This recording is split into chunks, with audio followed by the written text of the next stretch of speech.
Good evening, everyone, and welcome to the SAC Swap Genre Series featuring this month Juneteenth Tales.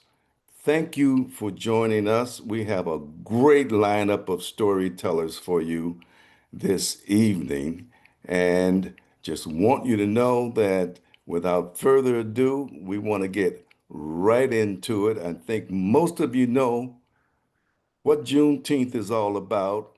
It is the day, June 19th, 1865, when word finally got to the enslaved Africans in Texas, 2.5 years later, after the Emancipation Proclamation was signed. And it is called Freedom Day, Jubilee Day, Juneteenth, but it's all about freedom.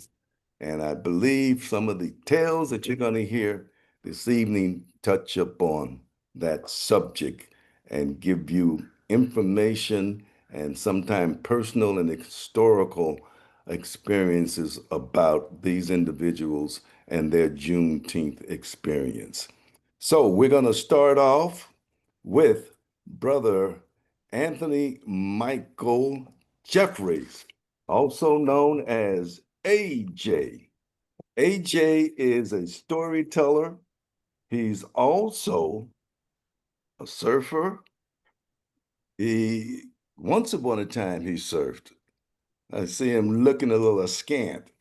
I picked that up in your bio, brother. And he's a chef. But on top of everything else, he's a great actor and storyteller. And he went across country in a converted school bus traveling around the country telling stories. And so he is a very special guy, and he has been on some of our storytelling programs at the Monkey House as well. So, AJ, take it away. It was the summer of 1972. I had just graduated, second grade, and it was June 2nd. Now, my English teacher gave us a folder and said, fill this out so that you will come back and tell the story of all your adventures in the summer.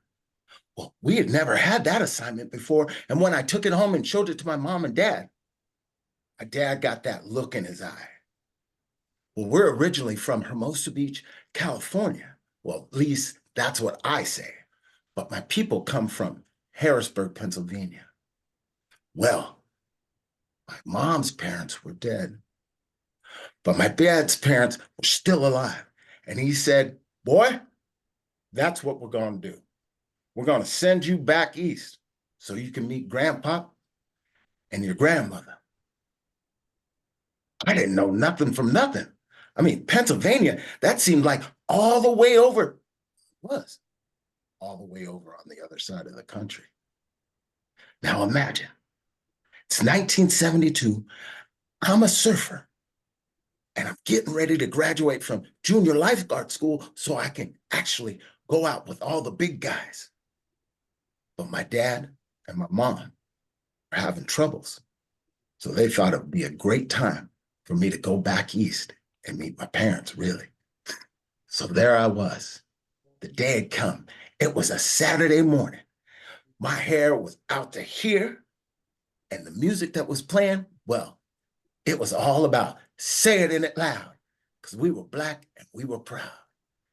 And that day, my granddaddy called my father and said, we'll be waiting for the boy. Well, my dad, he took me to LAX. Wow. I mean, it was huge. We had seen the planes coming in and out, but he walked me all the way up to United Airlines. And he was talking to this really tall blonde lady. And he gave her the peace sign. And then he explained some things that I didn't understand because I was standing there with my favorite comic book, Batman, and this journal that my teacher had given me. And I had on a backpack. A few minutes later, my dad put his hand in the woman's hand And then she came over and grabbed my hand. And my dad did the weirdest thing. He gave her a peace sign, and then he gave her a power to the people sign, and I was confused. But she walked me all the way past first class, then economy, and she sat me in the back of the airplane. Now, I had learned that there was a lady who also sat in the back. Well, she was in a bus. So I sat there and I watched all the important people get on the airplane. And the lady, she gave me a soda pop, which was a ginger ale, and 2 bags of peanuts. I was in heaven. So I started writing all about my adventure that was about to happen. Well, the plane started rumbling, and then it started shaking. And then, wow, we were up. And as we banked over the Pacific Ocean, I could swear I could see my house down there, or at least some of my friends. But 4.5 hours later, there we were, coming down, and we were landing. And all the other people, they seemed kind of squishy or kind of nervous, but I thought it was fun.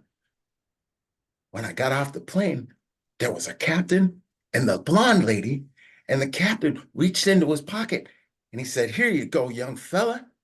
And he gave me some wings.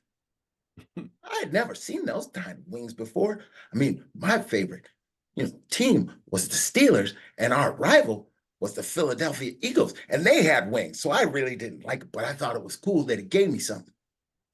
Well, the lady, she walked me off, and there was a sign, Anthony Michael Jefferson. Me! And I walked up to the people. I didn't recognize him, but there was a tall man who was holding a sign, and he looked like he was like a baseball player from the old timey days. And the lady, she had on a hat, like a church lady or something. I didn't know much about church. I mean, I was a surfer. The lady, she bent down. "Young man, I'm your grandmother, Miss Helen." And I went to give her a hug, but she stopped me. I didn't understand that. And then the man, he looked down and he and he sounded like my dad laughing. And I smiled up at him. "Hi, I'm Bus." And he just winked at me. "Come along, young man. Time to go." "Yes, ma'am." So we walked all the way through the airport. And when we got outside, oh my gosh. I mean, my house, there was sand and ocean and then, skyscrapers. But in Pennsylvania, there was trees and taller trees and really tall trees, and everything was green, and there was barely any skyscraper anywhere.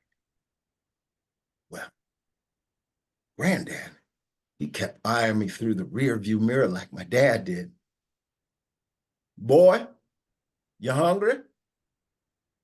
"Yes, sir." "All right, I'm gonna get you something to eat." And he pulled over, and oh my gosh, he took me to a Burger King. And I knew the commercial where kids are king, but in my house, my dad and my mom would never let me eat there. It was granola, turkey, and peanut butter sandwiches, straight across, no stuff like this. So when my grandpa said, "Boy, what you want?" I didn't know what to say. So he ordered me a Whopper Jr., a milkshake, and French fries. Well, when it came in, it smelled so good, but the first thing I went for was the milkshake. It's so good, but it gave me a brain freeze. Got to their house. I could see other kids all in the fields and picking apples because my grandparents had an apple orchard. The next morning, I came down, and on the table was white cereal. "What's that?" "Grits, boy. You ain't never seen grits? Your father ain't never made you grits?" "No, sir." And he put salt and pepper and butter on them. Ugh. Grandma said, young man, you eat them grits up. Yes, ma'am. On the table, too, was a pair of clippers. Oh, no. The first time I got my haircut, my dad did it, and I cried. I cried this time, too. Grandpa, he said, don't mess with Bush, boy. When you go downstairs to the hall meeting. What's a hall meeting, sir? You'll find out, boy. Well, I went downstairs after having my hair cut, and they were having what is called a Jehovah Witness meeting. Kingdom Hall. And they didn't have birthdays or no Christmases or nothing like that. That wasn't for me. I asked a bunch of questions and they kicked me out. My grandma didn't like me asking questions like that. Well, grandpa, his name was Tink, but he never let me call him Tink. Grandma was around. He took me to the pool hall and showed me how my dad grew up, and he put a broom in my hand. Sweeping, and he said, you different, boy. You different. Well, a week later, I was landing back in LAX, and my dad was there, and I ran and I jumped up in his arms. He said, it's barbecue time, right? Yes, sir. Well, I was on my skateboard, and a guy called me nigger. It kind of knocked me off my skateboard. And all of a sudden, I knew that there was a bunch of dudes grabbing him and beating him up. And they took him in the back, and my dad came down. I guess you won't be calling anybody a nigger anytime soon, will you? Jive, sucker. It was the first time I had ever met angels. And I always knew, because my grandpa told me, the angels would always be looking out after me. It was funny, though. When I read the back of their jackets, it said Hell's Angels. I had never seen a Hell's Angel before. I always thought they were like, close to God. Not these angels. From that time on, angels have always looked out after me. Do they look out after you? Thank you. All right, all right. Thank you, AJ, for taking us on that journey. Hermosa Beach to Harrisburg, PA, and back again. Wow. Visit with the grandparents.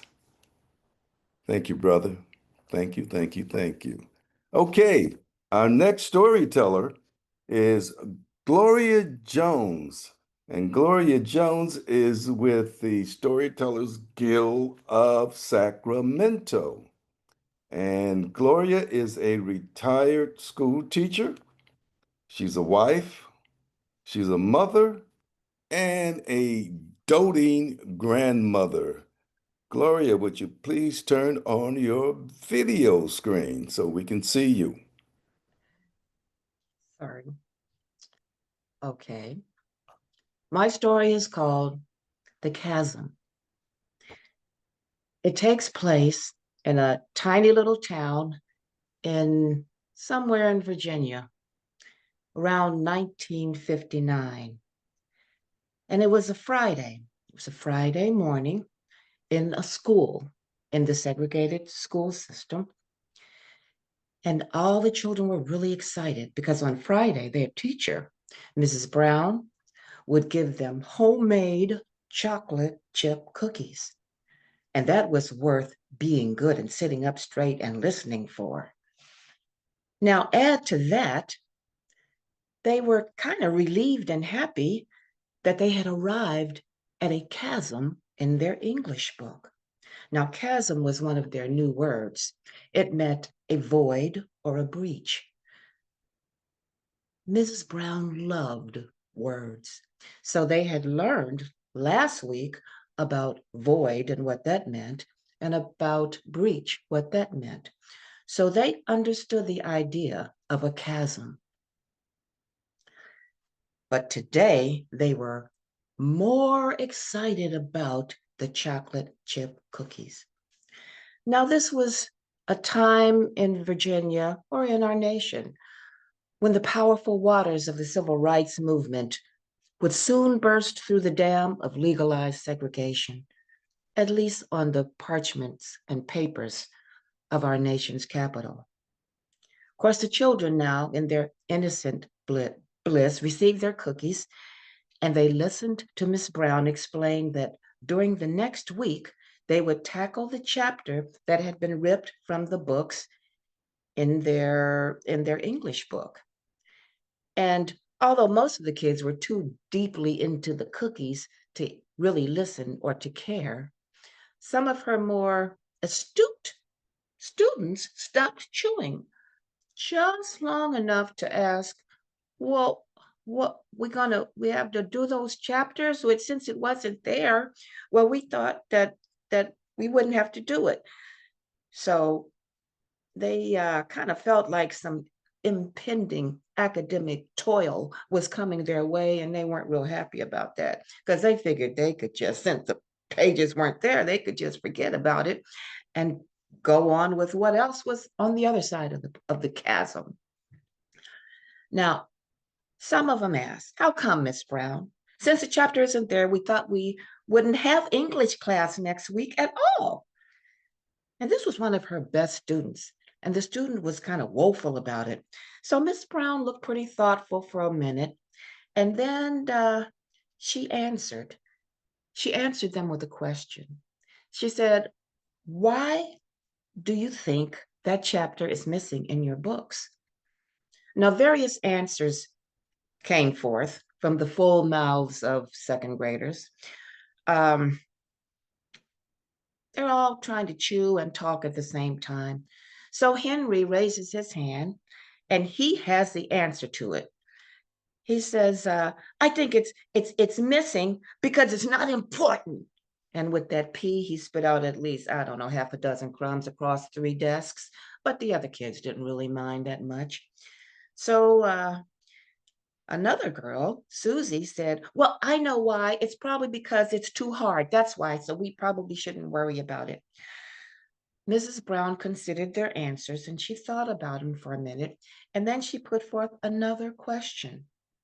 Do you think this chapter was missing when those books were used by the white school on the other side of town? After all, that's where our books come from. Our books are books that have been used by the other school for many years. And then when they become too old and raggedy, then they come to us with markings and pages torn out. But that's something you should think about. The students were quiet as they considered this new idea. She said, let's take a vote, children. Let's see, who thinks that the chasm existed for the other students? At least half of the students raised their hand, and then they put them down, and then they raised them again. They weren't sure. And another half just sat there chewing their cookies, not really caring one way or another. But after observing them, Mrs. Brown began to explain. In answer to your first question, the chapter is missing because there are those who do not want you to have the entire fullness of knowledge that this book has to offer. And removing this chapter in our books is an act of injustice against you. In answer to the second question, the chapter, which is a lesson on verbs, was definitely there for the children across town. This information is generously provided to and required of those students to know. The students listened carefully and comprehended the seriousness of her explanation. And so for the next 2 weeks, they burrowed into those verbs. They learned, they practiced, they understood.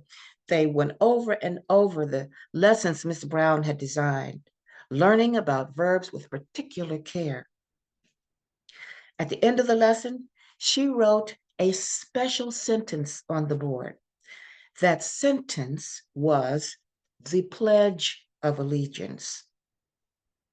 When she wrote it, she gave them, the children, a few minutes, and she asked them, can you find the action words the power words, the verbs, the doing words that are the engines of our language. Can you find one of those in here? And they all looked, and it didn't take them too long, and they found the word pledge. And someone said, that's the only engine word in there. And she said, you're right, because this sentence says, I pledge. And when you pledge, it's you are giving a vow, or you are giving loyalty and obedience to a nation with liberty, supposedly, and justice for all. And anyone who is giving their loyalty to the idea of justice for all, not just the few, has a lot of verbs in their future. She said, sometimes people commit seemingly small injustices, such as tearing chapters from our books. But keep in mind, children, that the writings of Dr. King's that tell us an injustice somewhere, anywhere, is an injustice everywhere. And so those children took her lesson to heart. And as they grew and as they looked around and realized the struggle that was going on, they remembered about those verbs, and they became some of the people who decided to go and to do and to be and to speak and to stand and to fight and to work and to learn and to persist, so that those words, liberty and justice for all, would be there for them as well. Thank you.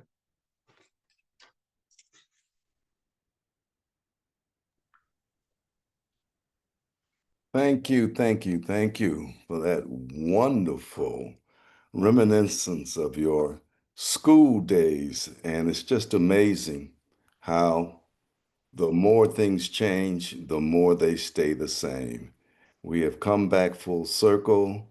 We all know about eraser of history, blotting out, banning books. And so we have to keep up the fight, because you know that we never arrive when it comes to justice and equality. So thank you, Gloria Jones. Appreciate you. Okay, our next storyteller is O.J. Mozon Jr. O.J. is a native of Washington, D.C. He loves to tell stories that energize people, give them hope, faith, and enlighten their minds. He is a retired Navy chaplain, and he makes Oceanside, California his home. His tale is Tales for Life's Journeys. OJ. I was born on July 2nd. I was born in Washington, D.C., our nation's capital. I believed the 2nd through the 4th of July was all about me. You see, when there was a birthday party, and there wasn't one every year, but when there was a gathering, it usually happened on the 4th of July. And it usually had those lighter fluid.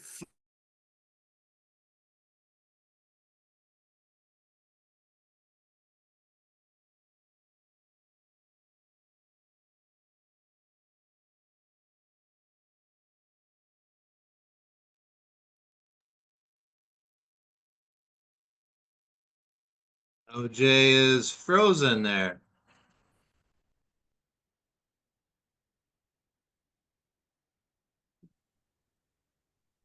Prakriti, is there anything we could do to unfreeze him? No, I think we'll just have to wait. The unstable internet connection? Okay, I think he left. He's gonna join back.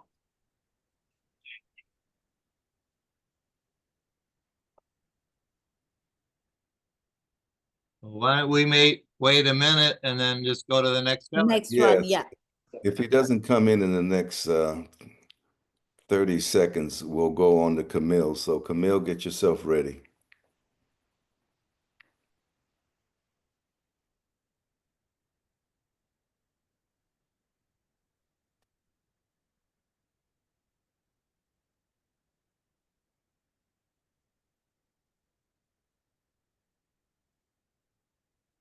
Okay, let's switch to Camille.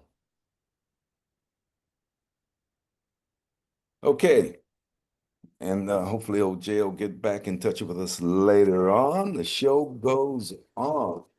Okay, our next storyteller is Camille Miller. Camille is first and foremost a poet, but she's also a storyteller and, in her words, a wannabe comedian. I think she's pretty funny. I think she qualifies as a genuine. And she likes to tell stories that are engaging to the audience, and she's a word weaver. And she just loves to spend her day peeking in bushes and climbing over clouds and rocks in endless pursuits of her next big story.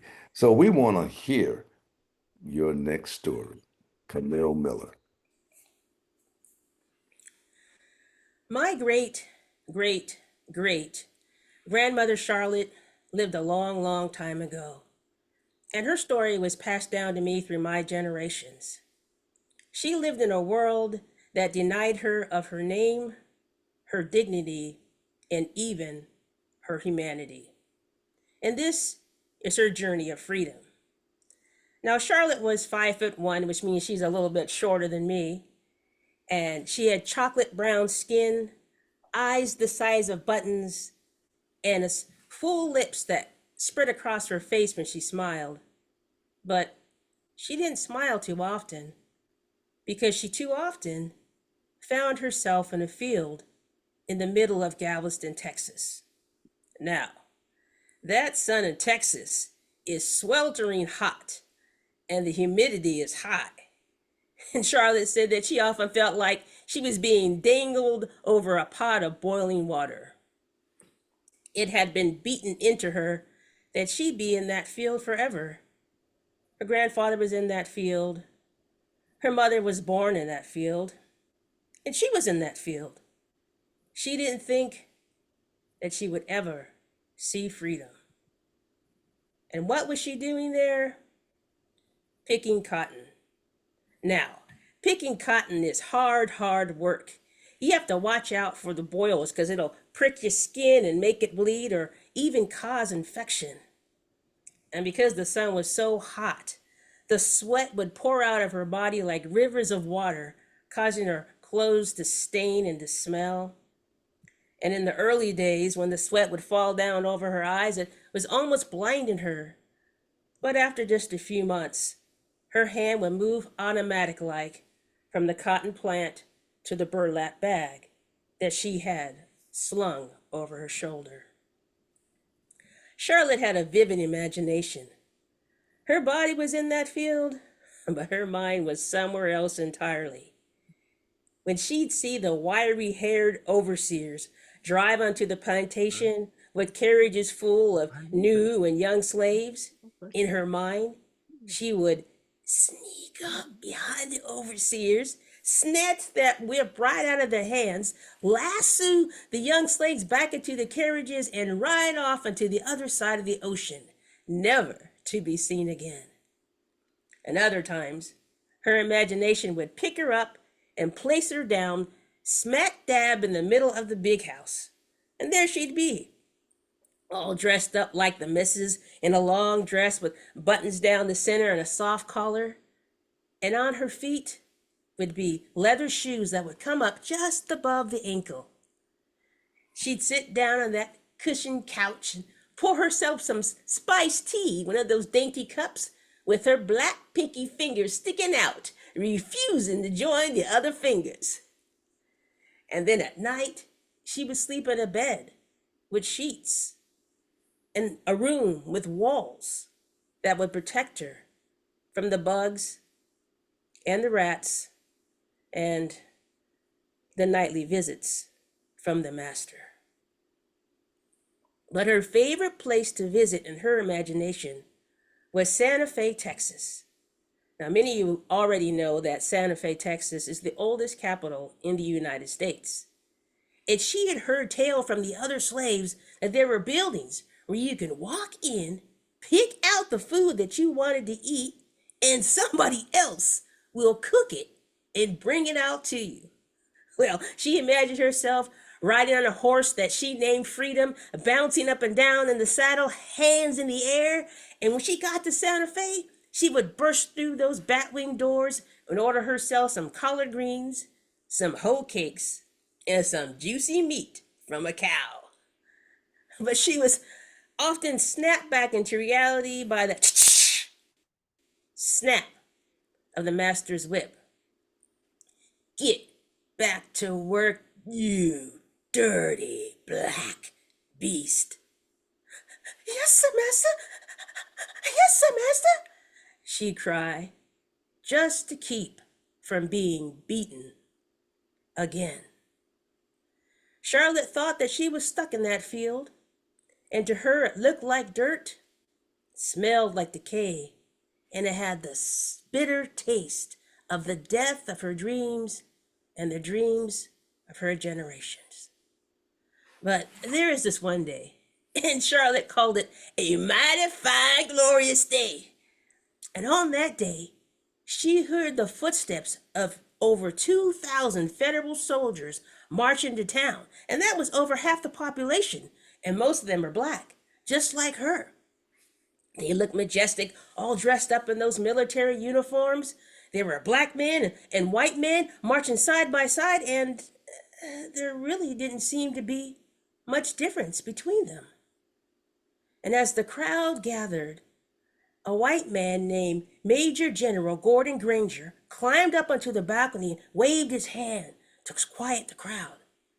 Charlotte said that it was so quiet that you can hear a dog howl in the background. He took this document out of his military jacket and began to read.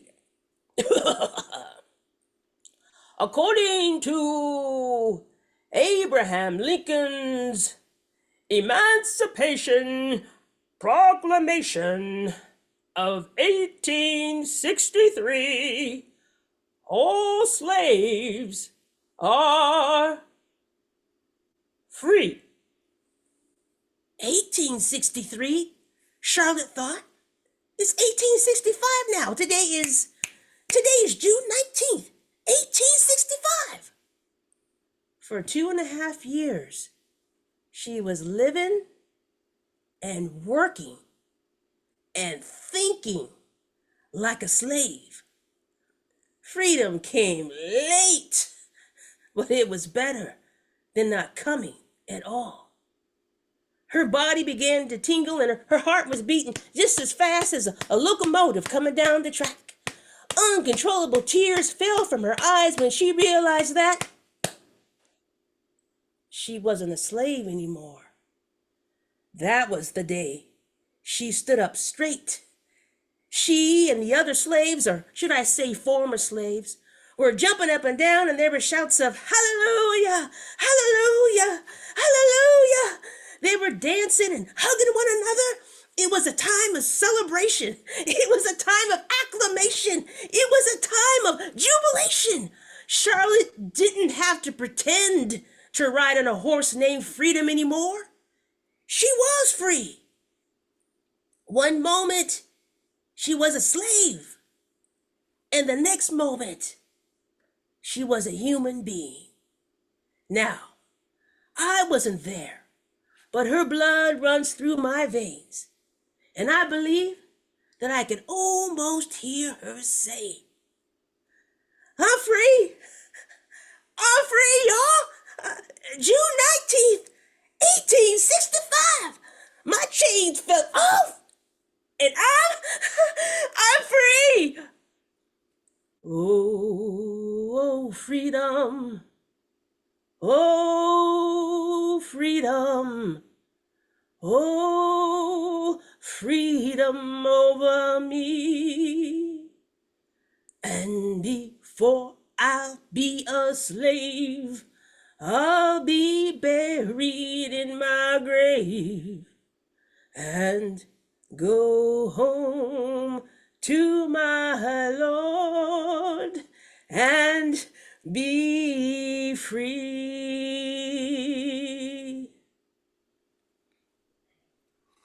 Wow. Thank you, Camille, for taking us on the Juneteenth journey. Freedom was late, freedom was delayed, but freedom was still precious, even after 2.5 years of not getting paid. And I love your heartbeat too. My heart was pounding right there with you.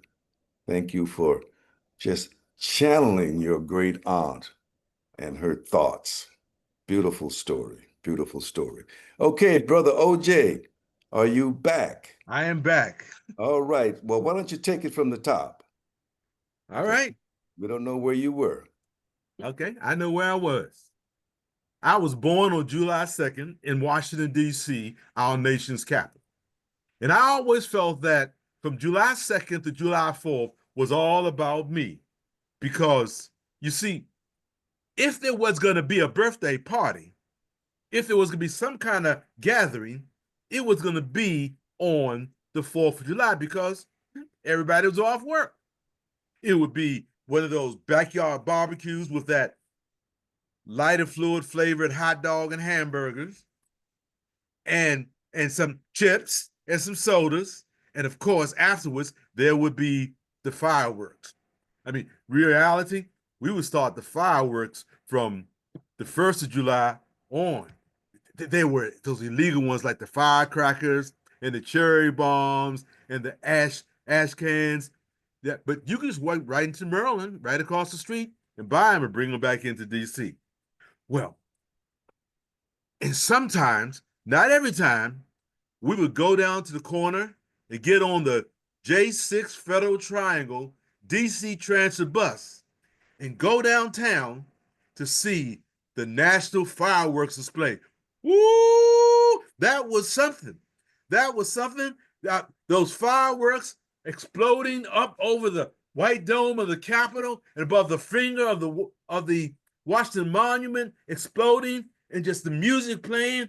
And I just felt like it was all about me. But then one year, Daddy decided to do something different on the 4th of July. He decided to take my little brother Leslie and me over to the Frederick Douglass house on the other side of town because there was a man who was reenacting Frederick Douglass's speech from July the 5th, 1852, about the 4th of July. Now, what this speech did, I mean, I saw this tall man in this black suit with a big afro and this rolling voice saying things like, it is immoral. It is disgusting how this new nation proclaiming liberty and freedom was itself keeping millions of people working in slavery. And then it really floored me when he said this: what to the American slave is your 4th of July? I answer, it is for him the most cruel, despicable day of injustice that he experienced out of all the days of the year. I just felt like I was just laid out. And I realized this day is not about me. And it just seemed like 4th of July was just not the same for me after that until several years had passed and I had gone to college, was in the military, and I started meeting all these people who would tell me about where they're from. They had this wonderful celebration of freedom. They had this wonderful freedom festival, this wonderful parades and art show and drama and music and people doing artwork. and storytellers explaining what the thing was all about. And ooh, they called it Juneteenth. Now, most of these people that I was meeting, they were either from Texas or at least their families had migrated from Texas and had gone over to different parts of the United States and kept those traditions with them. And when I heard that, I said, oh, wait a minute. This is for me. Freedom Day. Freedom Day. It's all about the hearing 2.5 years late, even a month and a half after the Civil War was over, after the Confederate troops had surrendered, that the word finally got to Galveston, Texas, that they were indeed free. Yes, this is a holiday for me. It's about me and all y'all. Juneteenth. All the grills are smoking. There are charcoal fires and wood fires and roasting spare ribs and tri-tip and brisket and chicken, and there'd be potato salad and mac and cheese and greens, and ooh, the dessert table for Juneteenth. Oh man, it'd be red velvet cake, sweet potato pie, peach cobbler, and the people, everybody, mama and all them, be there with all the children enjoying that Freedom Festival. And I say, this is the Freedom Festival. Well, I was so happy about that. It made me reclaim all the joy I had once had, because Juneteenth means that those enslaved Africans learned on June 19, 1865, that they were free Black Americans. And that, a day for me. It's a day for me and all y'all. Juneteenth. It's all about me, and we can each say that. Right, OJ. Thank you so much. And you're absolutely right. Freedom is for everybody, but it's particularly very poignant on June 19th for African Americans after 246 years of bondage. And man, I can't wait to go to Juneteenth picnic tomorrow and pick up on some of that good food that you just so greatly described. My chops are salivating now. Thank you again for taking us down the Juneteenth road. Okay, moving right along, our next storyteller is Linda Brown. Now, Linda Brown is the co-founder and the president emeritus of the Black Storytellers of San Diego. And the Black Storytellers of San Diego has been in existence since 1999.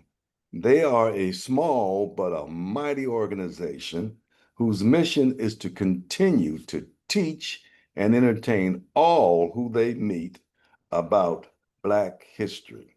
The title of her story is Great Grandma Caroline Chestnut Remembers. Linda Brown.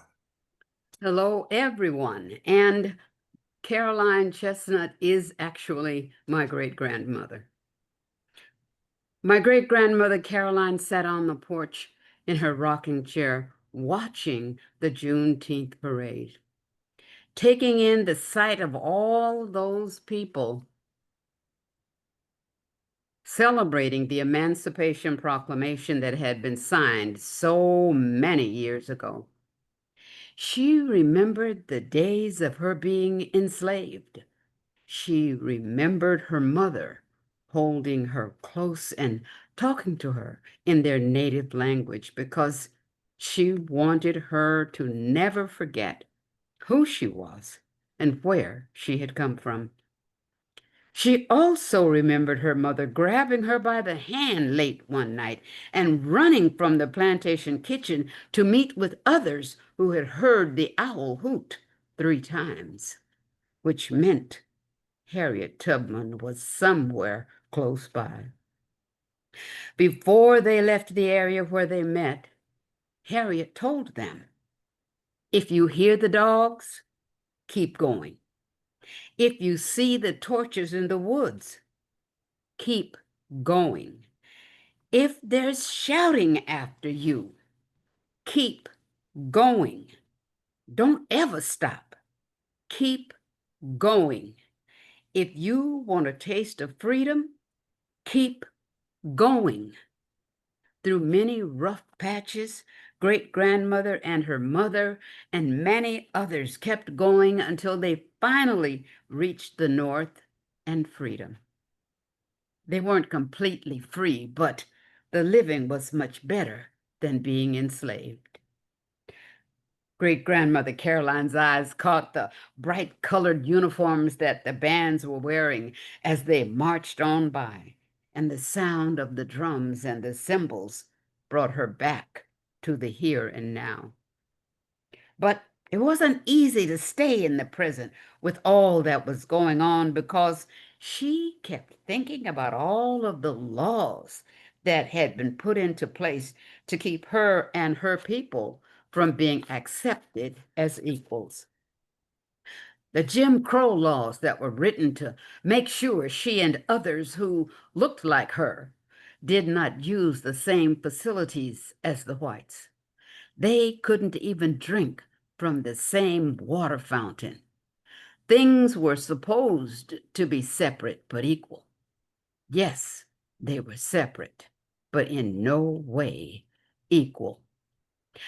Great-grandmother remembered the segregated schools as the high school girls' drill team marched by with all those sparkling decorations and white knee-high boots. There were all kinds of girls marching together, and their parents were marching right along with them. She couldn't even help but wave at her great-granddaughter Cynthia as she marched by, even though she had promised she wouldn't, because the girls weren't supposed to wave back. But she saw Cynthia's little white-gloved hand sneak a tiny wave.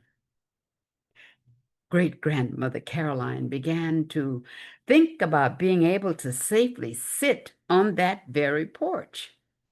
She remembered when her grandson Clifford bought it. He and his wife, Kanaya, had saved up enough money for a down payment. And when they went to the bank to get a loan, even though they were dressed in their Sunday best and spoke clearly, they were unable to get their loan because of a practice called redlining. This practice stopped Black families from getting loans to buy property. But Clifford had already talked to his friend Larry, who was white, and knew that redlining was not good for anyone. And Larry bought the house in his name, and Clifford made the payments. Clifford had to pretend to be making the payments for his boss, or the bank wouldn't even take the money. And they would have foreclosed on the property just to keep Clifford, Kanaya, and their Black family from living in it or owning it. The car with Andre Gaston, the newly elected Black mayor, drove by, and great-grandmother thought about the first time that she voted. She was so excited because it was also the first time that her mom and dad voted. They, her mom and dad, had been turned away from the voting booth on several occasions. Once because they couldn't count the number of marbles in the jar. Another time because they didn't know the names of all of the presidents. They were also turned away because they didn't have the money to pay the poll tax that all Blacks had to pay before being allowed to vote. Along with all of the memories about her road to freedom, great-grandmother remembered the resilience of her people and their faith as they fought for their rights and the ability to celebrate on this special day of remembrance. She smiled and waved at those who were marching by. This was the end of the parade, and she had promised her family an old-timey end of being enslaved dinner. She had cooked chitlins, hot water cornbread, baked beans, greens with lots of fat back, macaroni and cheese, and red rice. Of course, she had strawberry pie and red Kool-Aid. The use of red in her cooking was to remind everyone of the blood that had been shed by so many Blacks as we continued our freedom fight. This meal was only cooked on Juneteenth because her family had begun to eat what they called healthy meals. But what was so funny to great-grandmother was the number of young, healthy eaters who wandered over to her to get a plate of those unhealthy foods. They knew just how to season them, too. They knew you had to add hot pepper sauce to it or it just didn't taste right. She would smile and sometimes giggle as she watched them enjoying her contribution to Juneteenth and emancipation. Great-grandmother Caroline was so proud of having lived through being enslaved, being part of those who gained their freedom on the Underground Railroad, being emancipated, Jim Crow and its laws, and receiving substandard wages to be part of this new freedom that allowed her children, grandchildren, and great-grandchildren to get an equal education, live where they wanted to live, and get their own loans. Now, this new freedom isn't perfect. There are still those who think the color of your skin should determine the quality of life that you are entitled to. But thanks be to God, the number of those people is getting smaller. Go down, Moses, way down in Egypt land. Tell old Pharaoh to let my people go.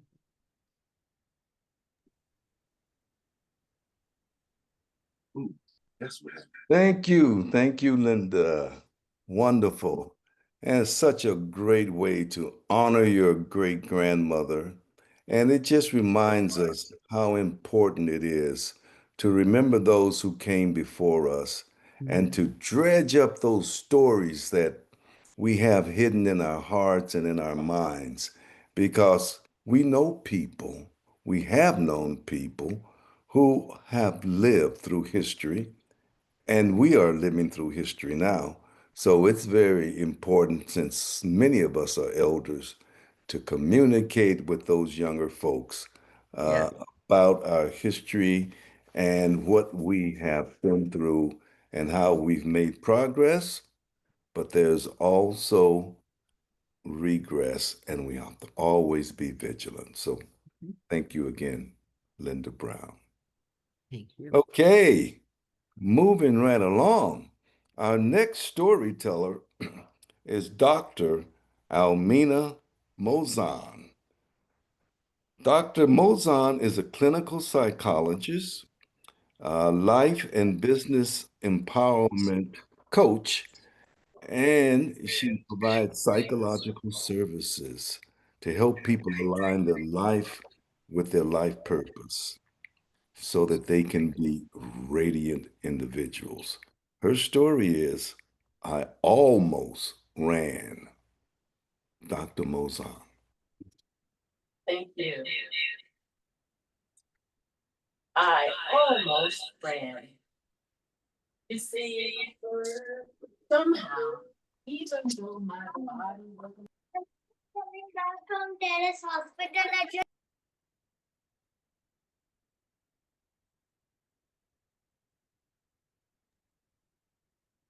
Is she frozen?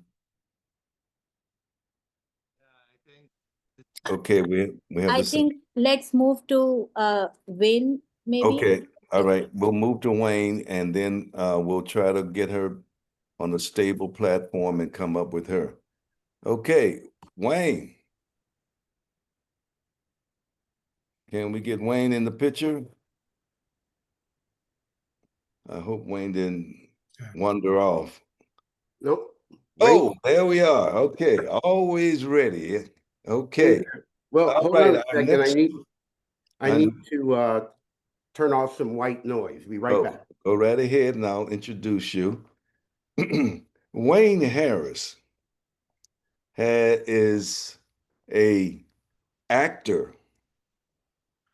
and a storyteller, and he's a great musician, vocalist, instrumentalist, and he is also co-producer of the Berkeley Marsh Tell It on Tuesday.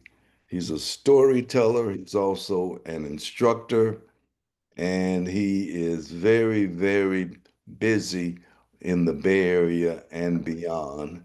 And he has a wonderful, wonderful musical group, an ensemble that plays great music when he's not telling stories. And oftentimes he weaves the two together. Wayne Harris. Thank you, Ben. I knew this woman named Ruth. Her face was round like the moon. And when she smiled, her cheeks puffed up like biscuits rising. Hmm. She loved raising babies, cooking, and singing in the church choir. And she made the best banana pudding I have ever had. Yes, Lord. The best banana pudding I have ever had. She was born a light-skinned colored girl to a mama who liked to frequent them juke joints outside of Little Rock, Arkansas. Hey, baby, why don't you buy a gal a drink? Now, mama didn't pay her much mind, but that little girl with a round face and chubby cheeks, she could bring a warmth into any room she was in, a gentle feel, you might say, like a warm night sitting on the porch. When them lightning bugs is flying and the sun be getting low on a Mississippi city as the street lights start to glow. When them lightning bugs is flying and the sun be getting low on a Mississippi city as the street lights start to glow, holding on to a love, a never ending torch, like a warm St. Louis evening sitting on the porch. By the time Ruth was 13, she was a live-in domestic, cooking, cleaning, and raising babies for white folks outside Little Rock. And she loved them babies. Boss lady always said that she had a gentleness about her, could calm them babies like a cool breeze. Now, that didn't stop her from working her 6 days a week and having her sleep up under the stairs, because that's just the way it was back then. When she was about 17 or so, Ruth fell in love with a man who had just got back from that war over there in Europe. Now, Ruth had the warmth, but he had the heat. Said she was the only one that could cool him down. Said she was like a cold, sweet tea on a hot day, and he promised to take her away from Boss Lady, away from Little Rock. And that he did. He took her up north to St. Louis. He started working for the railroad. She started having babies of her own. Now, a woman's life ain't easy. It's like a slow churning blues. 'Cause moving through this world with your heart, you're bound to lose. I say a woman's life ain't easy. It's like a slow churning blues. 'Cause moving through this world with your heart, you're bound to lose. holding on to a love, a never-ending torch, like a warm St. Louis evening, sitting on the porch. Now, Ruth loved her man and she loved her babies too, and she tried to do her best for both of them, but her man, he got taken away, by them rails and by drinking and by other women. And even when he came home, he would still be away. Could get real mean. Even Ruth couldn't get that hate out of his heart. He got drunk one night, put his hands on her, hurt her bad while her 5 children watched. Then he tried to grab the oldest boy, but then he passed out on the couch. Now, there are some women who might have shot him, leave him bleeding on the floor. But Ruth was not like any woman. She decided to take her children and go. She really did love that man, loved him still, but he had to go because now she had her own babies to raise, and she loved them even more. Now, my mom had a warmth about her that was real. I mean, you could feel it. A simple woman who loved her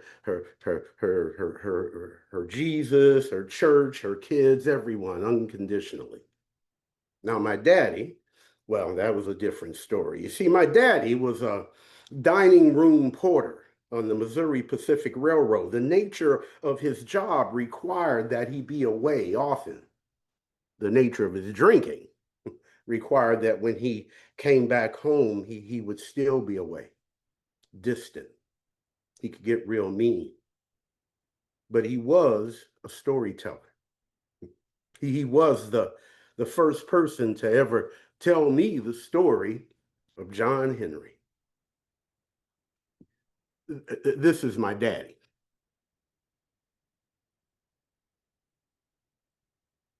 They say that when John Henry, the steel driving man, was born, that all the animals come out to see him. They say that lions, bears, birds, and crocodiles come to see this loud, large, laughing baby. There's even some to say that a unicorn come down from the mountain to see what all the talk was about. At 1 day old, John Henry had eyes as bright as stars and a laugh as large as a dream. Says he jumped off his mama's lap, jumped up on that unicorn, rode it all around the yard, causing a big old commotion. That boy was something. They say he built his mama a front porch when he was, 9 years old. Yeah, they say he used to grow out of his britches every day. His mama make him a new pair in the morning, he beat him, bust out of them by nightfall. That boy was something. I'm sure all of y'all done heard about John Henry's hammers.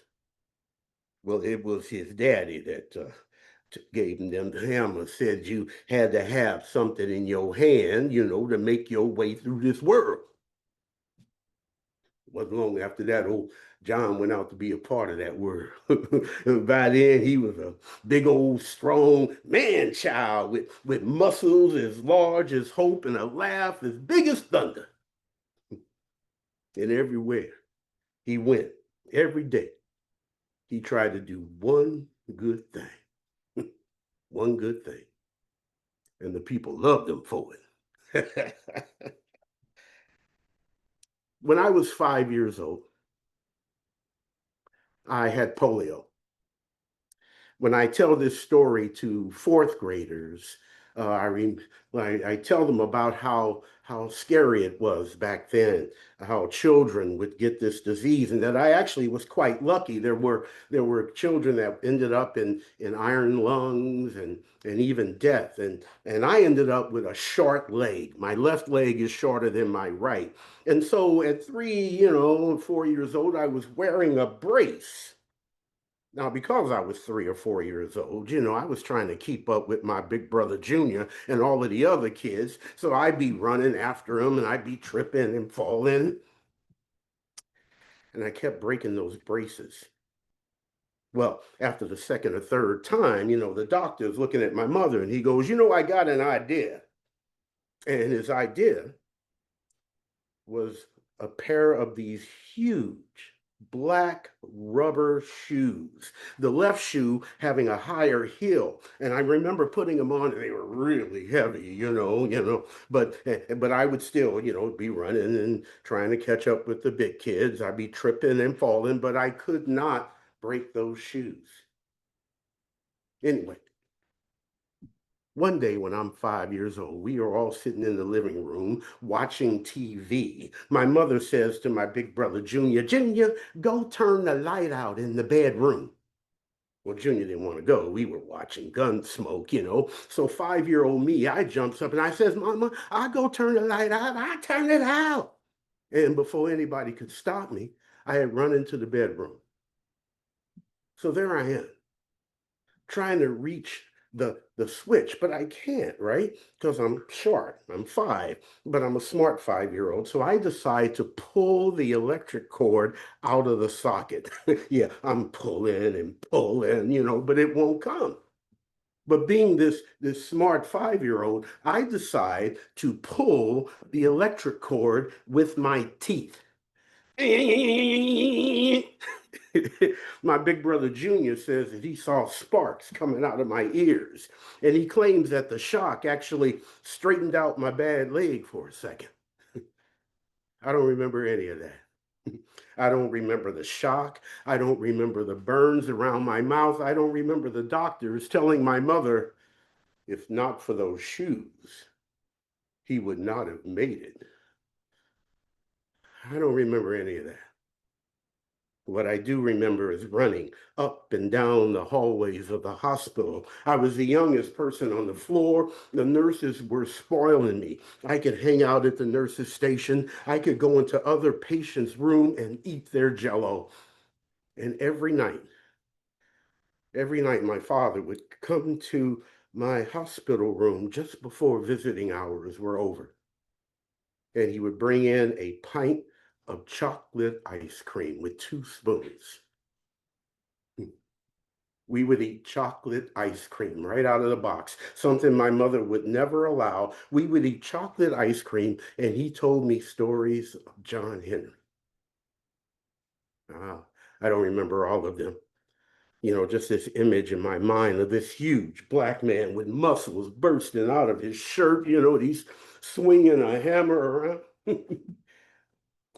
I'll never forget on the last night, I was looking at the clock on the wall, and it was getting very close to the end of visiting hours. And when I tell this story to the 4th graders, I remind them that, a hospital during the day is so busy with people and lights and things happening, but at night, it's very dark and quiet.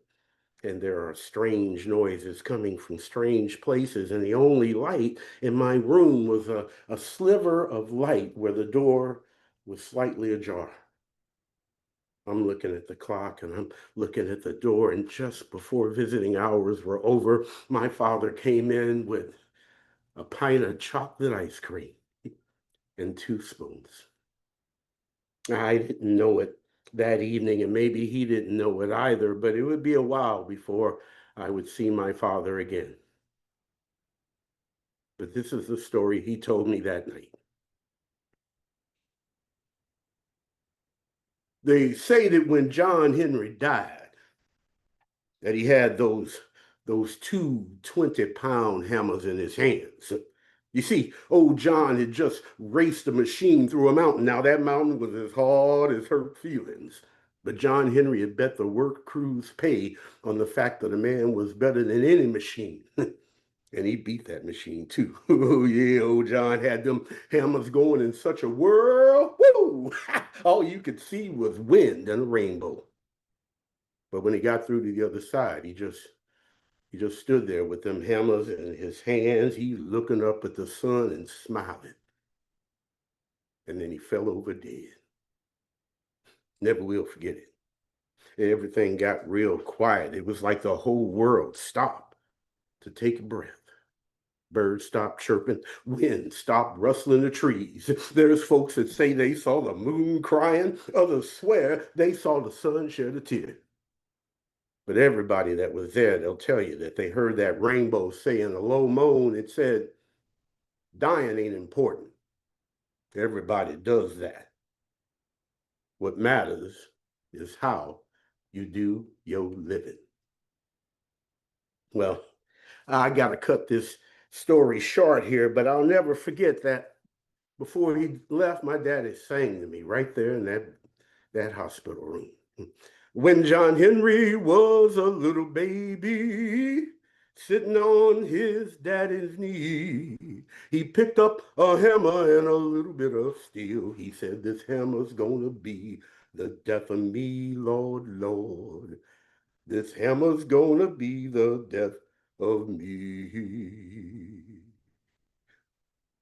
Thank you very much. All right. And thank you, Wayne, for that outstanding performance. And it was electrifying, my brother. Thank you. Yes, so great characterization, interweaving with songs and just the relationship with your dad and a visit to the hospital. And I do remember those big old shoes. We had one of my classmates during that time as well.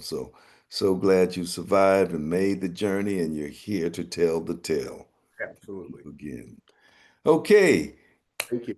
All right, Dr. Mozan, are you on a stable platform? Are you ready to come back and share? I hope so, yes. Okay, well, take it from the top. All right, thank you. I almost ran. You see, somehow, even though my body was in 1 second, 1 second. I'm just trying to find you, doctor. There she is. Yeah, please restart. Okay, thank you. I almost ran. You see, somehow, even though my body was enslaved on the inside, I didn't feel like a slave. I felt like there was something more for me, something better for me. And our life in Galveston, Texas was becoming more and more unbearable. Oh, massa could be so cruel, sending us out into the cotton fields at first light and making us just work all day in the hot sun. He'd say, y'all shouldn't mind the heat. You all came from Africa. And then he would cackle that nearly toothless grin, no laugh that we hated so much. Shouldn't mind the heat indeed. Plus, bending over for hours and hours at a time, my back, my legs, my arms ached every minute of the day. Hardly any breaks, just occasional stops for water, not much food at all. Old master said I shouldn't mind that either because I was young and strong. And those cotton balls, you had to try to pull that ball off clean and try not to hurt your fingers on the prickly part. Fingers were always bloody, and we had to drag that big bag up and down the rows to fill it up. It takes a lot of picking to fill a bag with cotton. You would think that, like those little puffs of cotton in a bag wouldn't be bad to pull along, but dew-drenched cotton, that was really heavy. The elders, they tried to make the days more bearable for us. They would recite our history and tell tales of our ancestors and our tales of our homeland and sing songs that they remembered. Old overseer, he didn't like that. And he didn't mind wielding his harsh whip if we didn't work hard enough or long enough. Now, even though it was against the law, word came that they were still smuggling men and women who had been captured from the western parts of Africa into Galveston. They had said that keeping us enslaved was legal, But since 1808, the law had actually changed, and the law said they couldn't bring any new ones in. The law didn't stop them. I heard the stories of what it was like when my great grandparents were stolen and brought here. It was so horrible that I don't like to talk about it. I don't even like to think about it, but I have to remember it to tell it to my children one day so they know that they come from strong people who persevered, who made it through. We were people with mental and emotional toughness. We were resilient. We also saw lots of enslaved people being brought over from places like Louisiana and Alabama those last few months. Slaveholders had come into Texas from the eastern states to get away from the war, bringing their enslaved with them. Their owners were trying to hold on to them to keep them enslaved by moving them into Texas. So it didn't look like things would be getting any better for us. Another thing, young Massa had been eyeing me. I didn't want to end up like my friend Sarah. Young Massa had eyed her for a while and then he took her. Next thing we knew, she was carrying his child. I felt so bad for her, but I would always turn away from him when that old snake, would try to look at me, leering at me with those eyes of his, and I would slip away from his sight. I stayed out of his reach as best I could, and I thank God I was able to keep away from him. And along at that time, too, I had to keep a secret. I had a special man, a special friend, a special man in my life, and we were in love. But we couldn't let old Massa or young Massa know, because if they did, they would surely separate us. But at night, we would sit together in our quarters and we would dream of a different life, a much better life. We would whisper about how we would escape to freedom.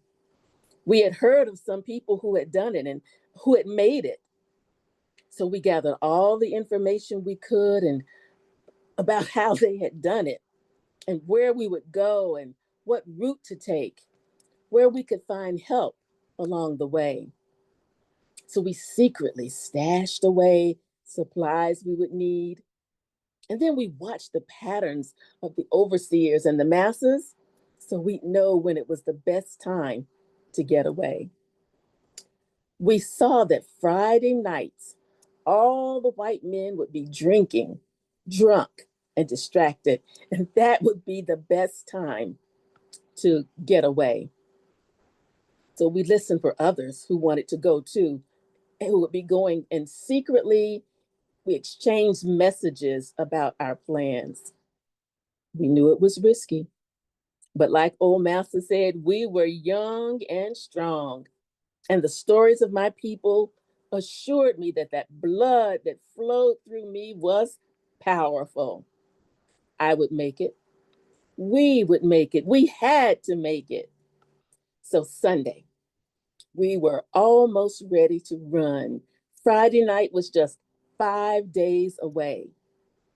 Then Monday morning, June 19th, 1865, we got the news that Major General Gordon Granger had landed on the island and declared that all enslaved people were free. He took command of those federal troops and enforced emancipation of the slaves and oversee what they called a peaceful transition of power. They marched through Granger. They went to the Union Army headquarters and then to the Customs House and the courthouse before finally marching to the Negro Church on Broadway. They talked about equality of personal rights and rights of property between former masters and slaves. They said the connection between them would become that of employer and hired labor. They called us freedmen. Well, talk about rejoicing. We had the biggest time you could imagine. Everybody brought whatever food they had to share. The drums, the fiddles, the dancing. I didn't realize how good freedom could feel. I saw the old massa and young massa and the overseer eyeing us from a distance. They were hopping mad.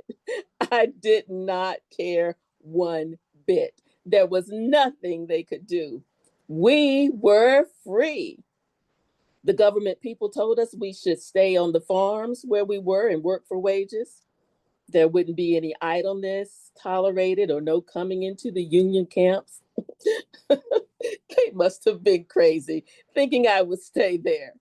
I just know we would not have been treated fairly. We would not be treated any better than we had been before. And old Massa, Jim Reese, would have figured out some way not to pay us fairly. Probably would charge us more to stay there than he would pay us. Nope, I left. We all left. Me and my man, our relatives, some friends, and we didn't even have to run, just walked away. Actually, we danced away to the sound of drums.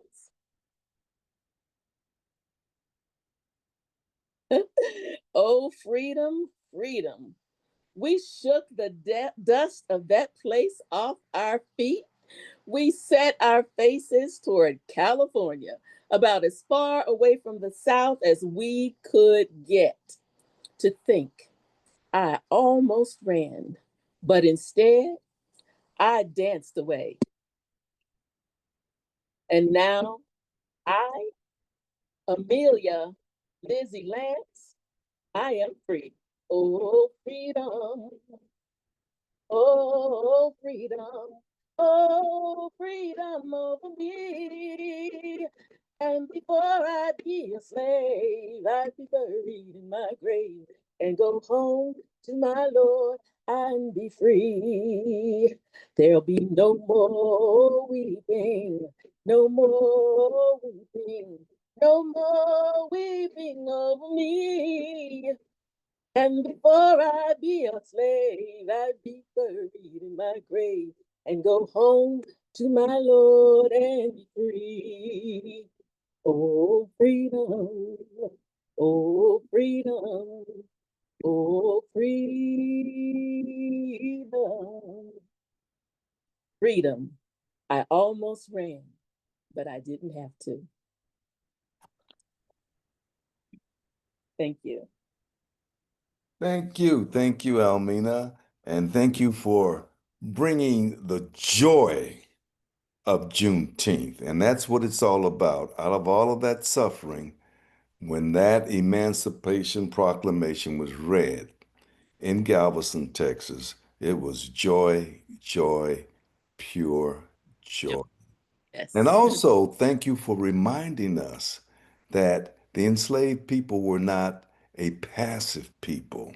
They yearned for freedom. They didn't wait for freedom to come to them. And some of them did take flight on Yes. the Underground Railroad. So you almost ran, ready to go, Ready to go. ready to go, but you were able to walk and dance away. Thank you to all of our storytellers. These stories were so informative, so inspirational, and so joyful. And so I'd like to bring them all back if we could highlight everyone. And I'd like for folks to give us a little bit of information on what they are up to now. Is AJ still with us? Absolutely. Okay, AJ. Highlight AJ and tell us, what are you working on next, brother? Well, thank you all for sharing your wonderful stories. Thank you to the audience members for participating in this. It was a wonderful experience. To answer your question, clearly, The Bumpy Road Less Traveled is a full show that I've developed through FIP, and it will be premiering for the second time, which is kind of an oxymoron, right? But I will have a a spot at the Marsh Rising in Berkeley on September 9th. So we are looking to build out the show. Please come and see us because it's all about the team. There's storytellers, but there are people that are always behind us, supporting us, and those people never stop pushing us forward. So thank you for the opportunity, Ben. Thank you for the storytellers, and thank you for everyone who listened in. And thank you, Brother AJ. Okay, Gloria. Okay, I am an artist and crafter, mainly a crafter right now. I make things like books. I make gifts. This is a phone holder. If you open it up, it's for your phone vertical. And there's a matching note inside as a gift. And sometimes, from time to time, I sell them. I don't have an online presence, but I'll probably do a few, maybe farmers markets this summer. So that's what I enjoy doing. And thank you for allowing me to tell today. Okay, thank you. Camille, what up? So tomorrow I'll be doing a Juneteenth poem for the city of Antioch, California. On Saturday, I will be one of the speakers, the amateur speakers for the Bay Area Storytelling Festival. And then Sunday, I'll be with you at the Monkey House for another Juneteenth celebration. All right. Boy, you busy lady. Juneteenth is busting out all over. Okay, OJ, what's up next for you, brother? We can't hear you. Unmute yourself. Okay. In this season of my life, my primary thing is working on teaching others to learn Bible stories that'll help them understand how they can plant churches in their community. And I have right now scheduled to take a trip to work with some indigenous oral cultures down in Argentina Hmm. in September. Beautiful, beautiful. Keeping busy, keeping busy. Okay, Ms. Linda Brown. Well, okay, right now I am in the process of getting ready to go to the Wilmington, Delaware residency from July 20th to the 27th. And in Wilmington, Delaware. It's the first time that I've been to a residency. And my love is telling stories and creating my African inspired outfits. So that's what I do. Okay, well, keep on keeping on. All right, Almina. Thank you. Well, as a clinical psychologist and coach, I focus on brain health as well as psychological and emotional well-being using stories in my practice with people, and also helping people to discover what their own stories are as they go toward their emotional and mental health. So I'm always open to coming to any organization to help people to find their stories and have better health, mental health because of it, and to be able to just bring joy and hope and inspiration to communities and organizations wherever. Beautiful. And we all know how therapeutic storytelling is. Yes. Good for our health. Okay, Wayne, what up with you? Tons, but first of all, I want to thank you for the opportunity. It was great getting together with these amazing storytellers. I am currently teaching at Stage Bridge in Oakland. We're going to have a great summer program coming up in July. So those of you that kind of want to dabble in storytelling, you're more than welcome. I'm also working with the formerly incarcerated People's Performance Project. We're in residence there at Berkeley Rep and gearing up for some big performances in the fall. Good. And I myself have a new play, Drapetomania, that is going to be boy, premiering at the Marsh Berkeley August 16th, which is a little scary and a little soon. And you'll be hearing more about that over time. Okay, thank you. Thank you so much. All right, this has been a great session. As you all know, tomorrow